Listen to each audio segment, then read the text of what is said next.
Welcome to Real Talk with Chuck and Pam. This is our second video podcast that we're doing, and we are really excited to have one of our good friends and very special critic with us, Reggie Ponder, the Reel Critic. Yay, thanks for joining us, Reggie. You know what's great about Reggie? And I don't think a lot of people realize this. He is the most dapperly dressed film critic in Chicago. Now he's gonna give all the credit to his daughters, but that's not true. I'm gonna take that compliment, and then I'm gonna go in the other room and say, Bobby and Carrie, you heard that, right? Great job. It's very true. My husband still refers to you as, oh, the critic with the bow tie. I'm like, yes, that's the one. I refer to him as the guy that makes us all look bad. That's how I refer to him. That's true. No. You guys, I know. Probably one of the first things we're going to talk about are the Critics' Choice Awards, and I will tell you is that you guys look marvelous. I know I'm dating myself because a lot of people wouldn't even know what I'm saying there. I know what you're talking about. I'm right there. Well, you know what I've always said: a tuxedo makes anyone look marvelous. So that helps. Well, you guys look marvelous, and the pictures were just fantastic. And Chuck, if you, I don't know how many selfies you took, but how could you be in 10 places at one time? Reggie, Pam will tell you, I know how to work that room. Okay. Well, as soon as there's a commercial, I'm up and I'm out of my seat. And then I'm standing back in the corner by the table where I want to go next. Time is of the essence when you're out there.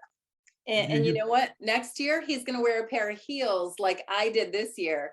And then he can try and keep up with me. Wow. Okay. Well, you know, that was a Ginger Rogers statement. She was like, oh, yeah. Got it. Backwards and in here. You know what, Reggie? We missed you. There were some Chicago people there, but we really missed you. And I'd really like your take on how the awards went, if you're watching at home, and if not, what you thought of the results. Yeah, the first thing is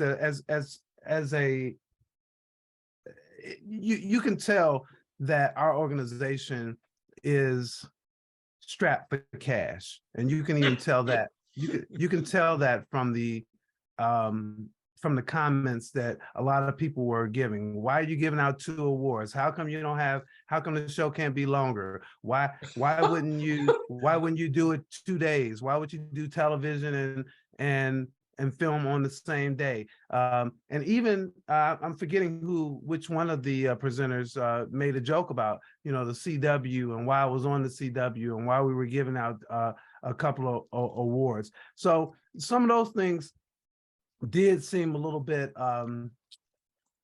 unrewarding, if you will, specifically for the recipients. And then the fact that some of those awards were given on the red carpet where they weren't able to receive them. You could tell. It was a fine show. It really was.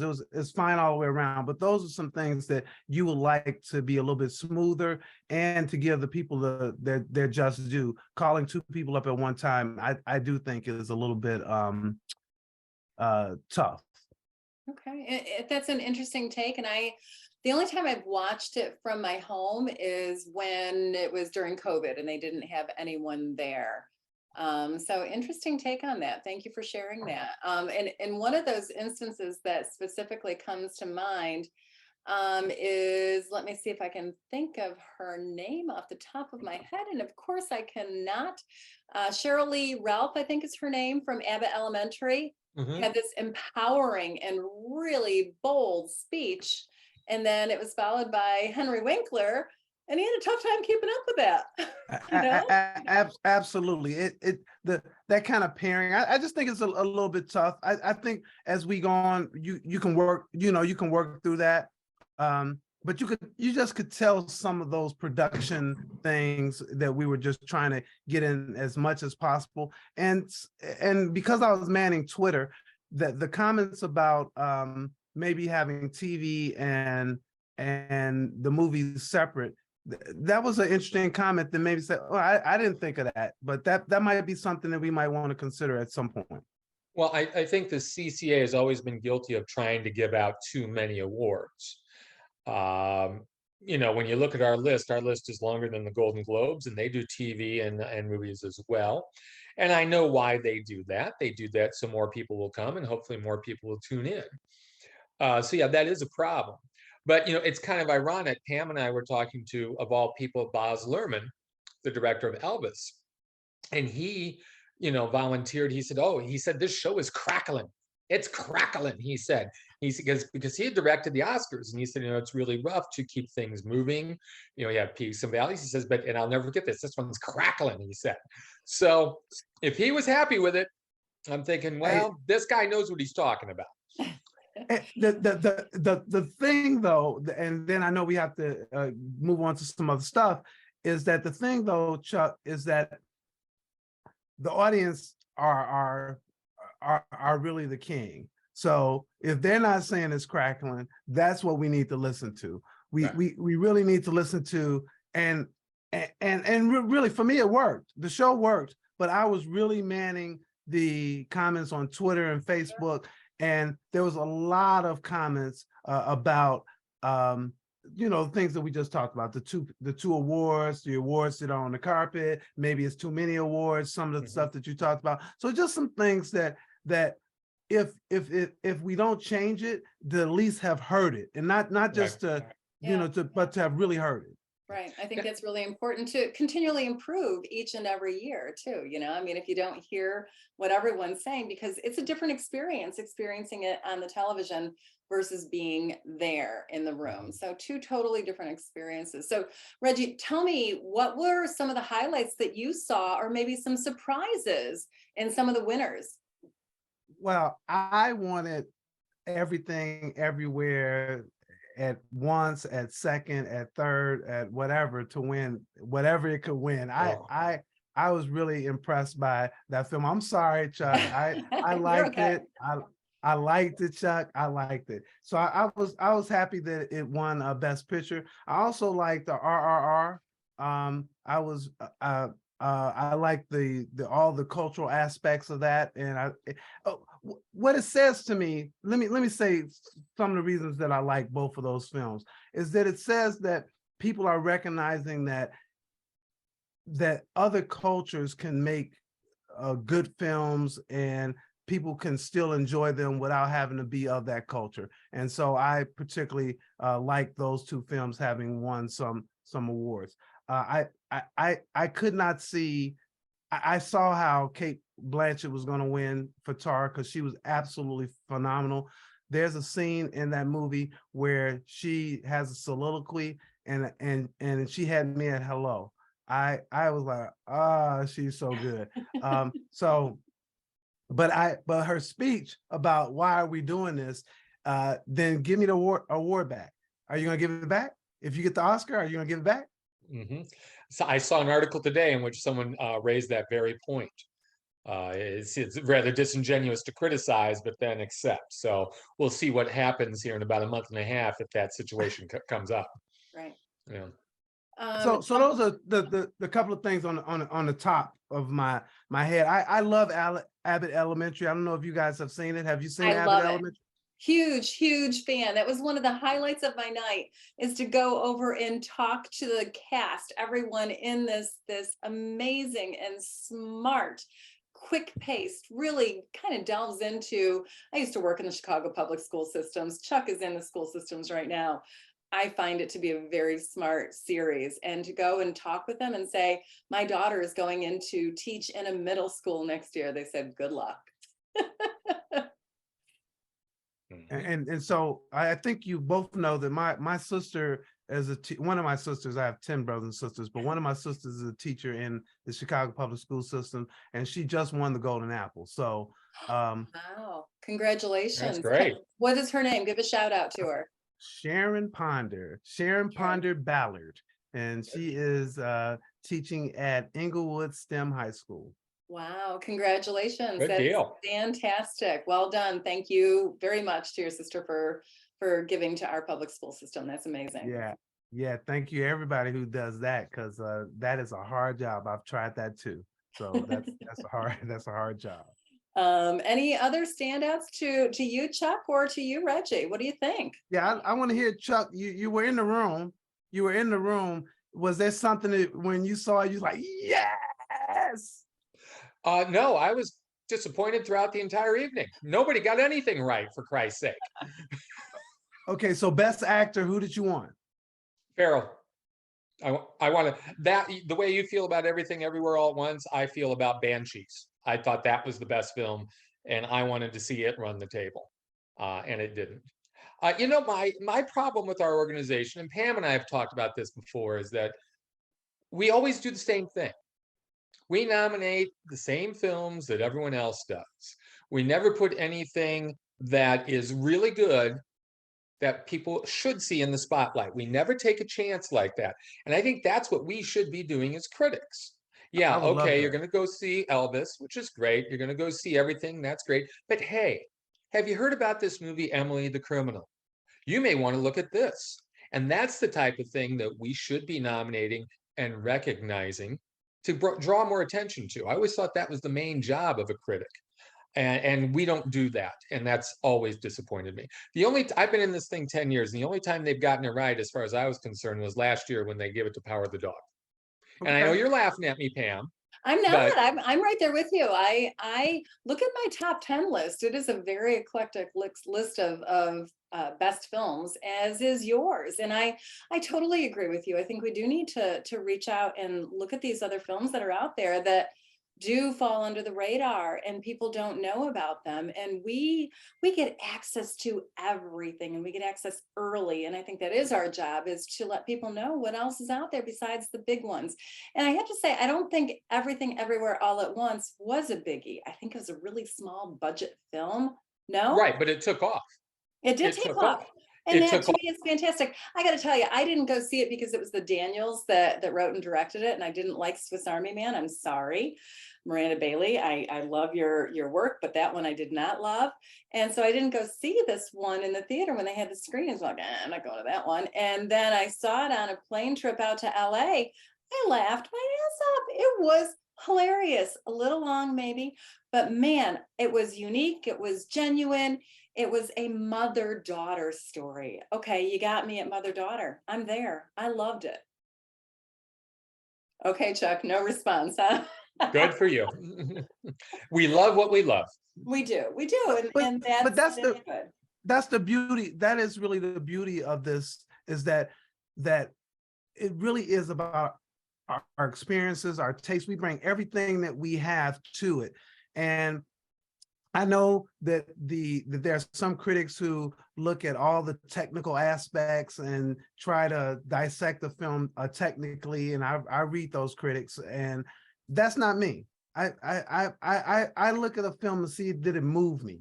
Right. Does it say something to me? So when I leave out of that film, that I'm still talking about it, and that's how come I can really see, Chuck, how you talk about Banshees. I can see that.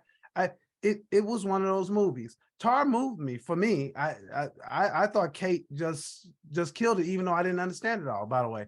But I she didn't killed it. either. Thank you for admitting that, because Yeah. thank you. I won't tell you what I told the publicist as I came out of the movie. He goes, "What did you think?" I said, "WTF. I don't know what I just watched." It was a lot. Yeah. It was a Go lot. ahead, Pam. I have one thing I want to share with everyone. This was a highlight from the Critics' Choice. I got to meet Martin McDonough. I don't know how that's going to show up on screen. And this is a picture in my mind of Jenny the donkey. This is actually a photograph taken by Giles Norman, who is a famous Irish photographer. And when I was out in Ireland, I went near the Aran Islands to this little town called Doolin, and had some really cool experiences out there. And I bought this photograph, and I wanted Martin to sign it, and he graciously signed it. We talked about family out there, which was a lot of fun, and my cousin's bar in Galway called McGinn's. So hopefully he'll pop on out there. Who knows? Did you tell Martin you didn't like his movie? No. Yeah. Okay. I didn't. He was just really nice. So Yeah. Okay. Good. Well, it's all about what you leave in and what you leave out, right? okay, if we're gonna go there, I'm gonna call you on the carpet with Brendan Fraser. I've always said with the whale, I liked him, but I Okay. don't like the movie. Okay. Okay. What were your thoughts on that, Reggie?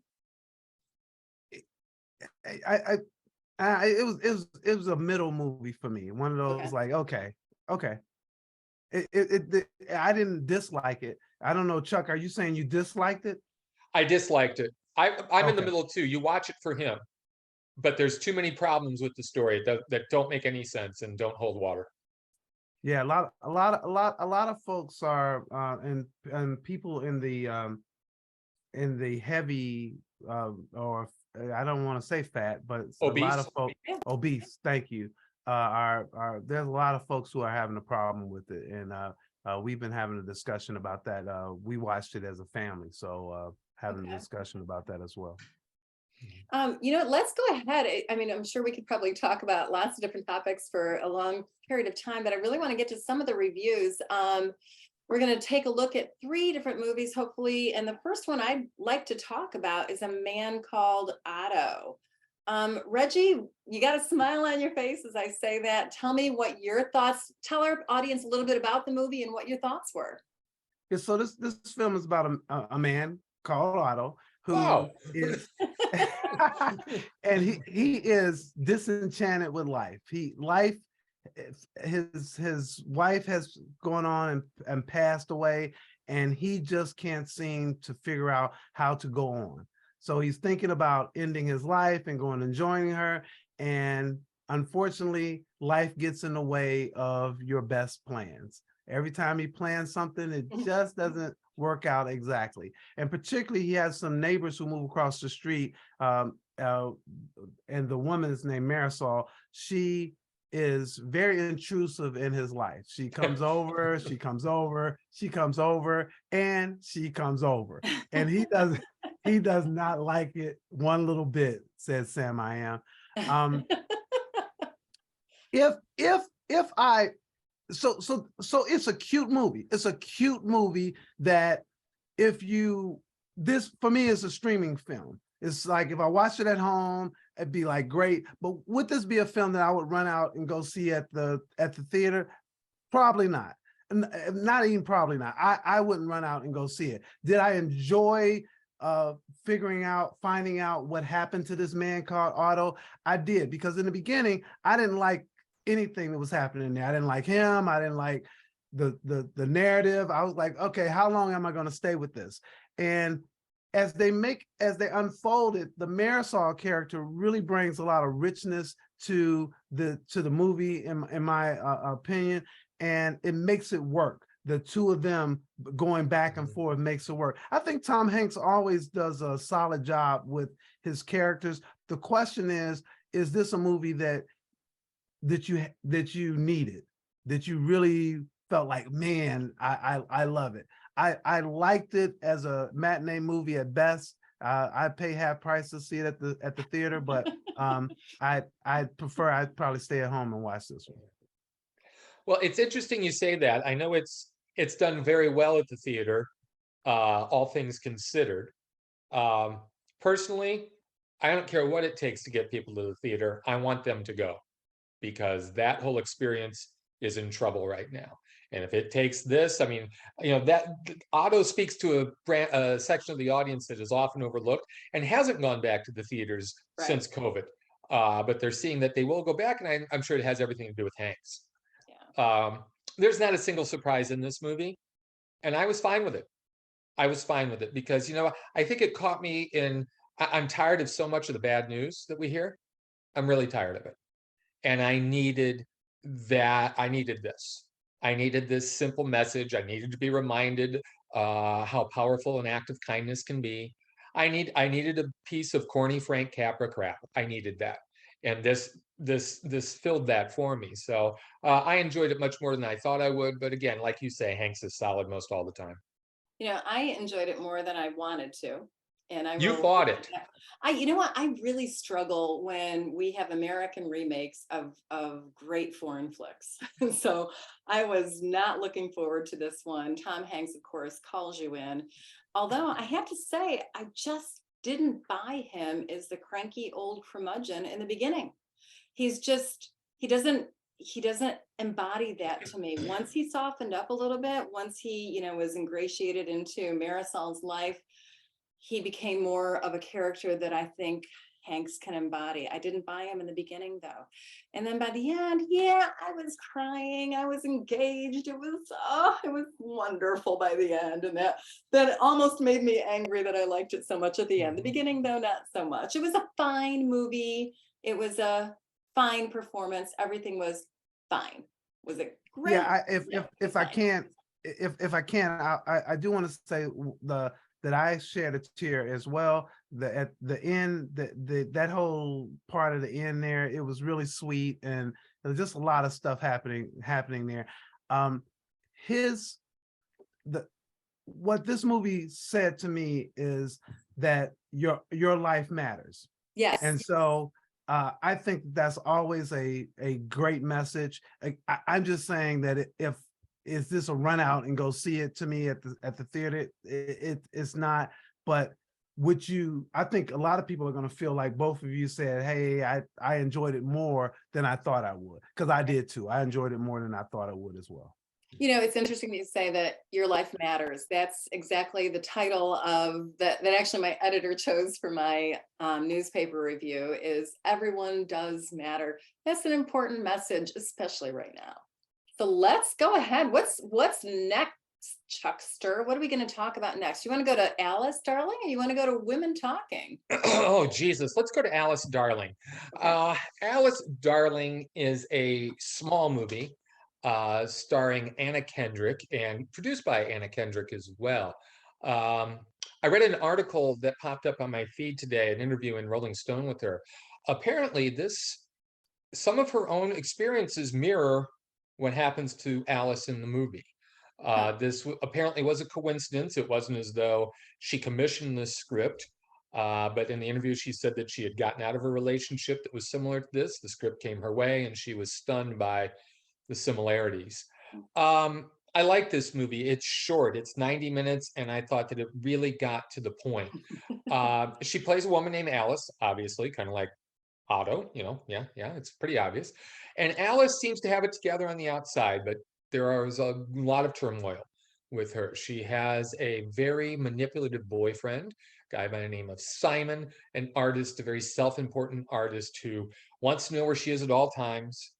I got the impression he dictates that she send him pictures while she's out, and I thought it was very interesting. It was never a picture of her face.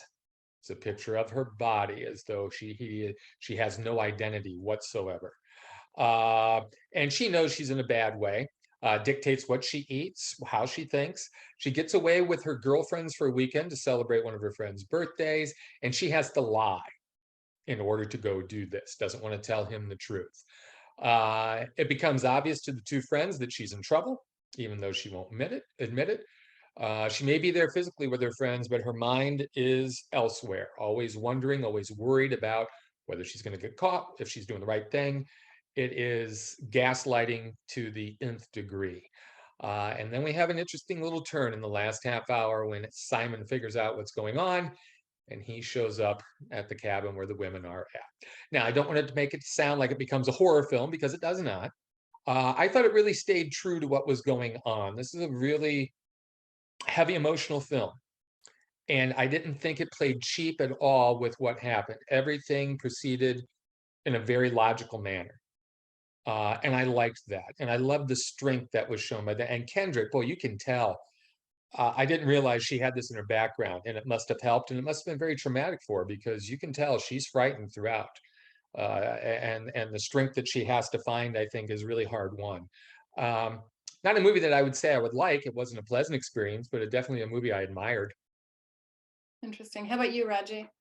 I actually, if you would go, because I'd love to hear a woman's perspective before mine. Oh, absolutely. I didn't like it as much as Chuck did. There were elements to it that just didn't ring true to me. And given the information that you just shared, Chuck, I guess I'm way off base with that, because if Ms. Kendrick went through similar emotional experiences, maybe I'm off base on this. Maybe it has to do with not fleshing out the boyfriend character enough and Simon, And I thought he was fine. Yeah, he was a little self-absorbed, but it wasn't until, to me, too late in the film that I understood who he was and how he was manipulating Alice. I loved the female relationships and how they stuck up for Alice and they were there for her, even though they were having their own issues of friendship and loyalty amongst themselves. Um, that loyalty was still there when Alice didn't even realize how much she needed her friends. That friendship bond was incredible to me. I just didn't feel that tension that I wanted and needed in the beginning between Alice and Simon. So I think that was the only thing. Chuck and I talked a little bit after we both watched it the other night, and that was the only thing that I could really put my finger on to say that was what felt disingenuous. I don't think it had to do with Hendrik. I think it had to do with the relationship that was set forth in the beginning. I needed more. How about you? I felt that similar to what Chuck was saying in terms of it's an important movie. Was it enjoyable? I didn't walk away from it feeling like, yay, I'm really happy I saw it. But I think what they did here, and that's why I want to hear a woman's perspective. I think what they did here, instead of focusing on the boyfriend, which I really wanted to more on because I want them to make him more of a villain or whatever. There was something inside of me saying, let me see what he's doing. Let me see what he's doing. And how is he acting and all that. But instead of focusing on that, I think what they really focused on was her particular trauma. And it felt like something was missing there, but maybe not, because if it's her particular trauma, this is what she's going through, then hopefully they represent it in a way that other women who have been going through that would be able to identify with that. I think that, again, an important movie, and I would recommend that people would see it. I think it was smart to also make it a hour and 30 minutes as opposed to a 4-hour movie. That it seems like we're getting into these 3-hour movies a lot these days, and I can't even lie. Sometimes I'm falling asleep. So, yep, you and me both. So, I don't care how good it is. So that's I think they did a good job generally, but it wouldn't be one of those movies that I'd be like, man, I really want to see it, but I think it was an important movie, especially emotionally. Right. Talking about a smart movie about women and the abuse that has happened, let's go ahead and real quickly talk about Women Talking. Sarah Polley is the director, and it's an adaptation of a book by Miriam Tews, who was actually raised in a Mennonite community in Canada. And this is, yes, Chuck, you were right. This is about a true story from Bolivia. I stand corrected. Chuck is right. Pam is wrong. Long story, but we'll just. So that was recorded. That's good. Okay. It's there. It's recorded. You're good. And this is an all-star cast. Rooney Mara plays Ona, Claire Foy plays Salome. Jessie Buckley is in this as I think she's kind of typecast in this as the angry woman who has no other emotions other than anger. But to her credit, there's a lot of pretty horrific things that are going on in this Mennonite community. Women are being raped in the middle of the night by using a cow tranquilizer. Women are told that it's the devil that has come to visit them, and they are impregnated and they are hurt.